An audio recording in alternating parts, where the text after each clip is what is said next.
Report Ellis benching best midfielder alive for USA-France. The United States women's national team will play France at 3 p.m. ET on Friday, and USWNT coach Jill Ellis is rolling the dice for it.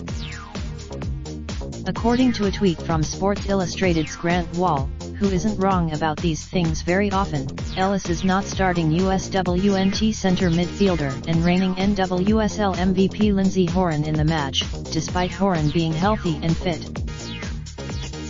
Hearing Lindsey Horan, one of the world's best midfielders, is not in the starting lineup for Versus. She's healthy, Grant Wall at Grant Wall.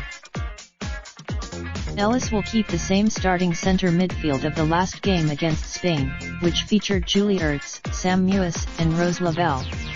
The three did play, then again, to what, exactly, are we doing here?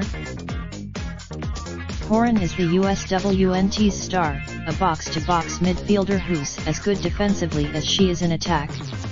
I can understand the USWNT's central defenders, Abby Dahl-Kemper and Becky Sauerbrunn, have looked shaky at times this tournament. There is a way to get, or, at the very least, let Horan start for Lavelle and let Lavelle come in off the bench in the second half to provide an offensive spark. Ellis isn't doing any of that.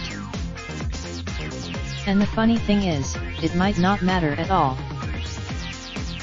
If you have a moment, you should read my old colleague and friend Kim McCauley at SB Nation, who wrote a column this week with the headline.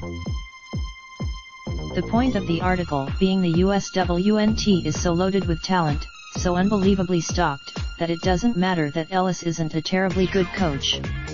Anyone could coach. It doesn't matter that Ellis is sitting arguably the best player alive for the USWNT's most important game. She could get away with. Results shouldn't excuse process, however. She might get away. After the game, she gave an explanation that is so befuddling I am still sort of shocked by it. Jill Ellis' full answer to my question about her substitution strategy in Versus, including why she, Jonathan Tannenwald at They Go Al Keeper. I've read that 10 times and I can't make heads or tails of it. Apparently the USWNT was bailed out by 2 PK calls, but they might not be so lucky against France. And that match showed, but it all doesn't really matter. The USW Raindrop, truck top, smoking, no cooking the hot pot. I keep fucking on your bitch, yeah, that. Looking up.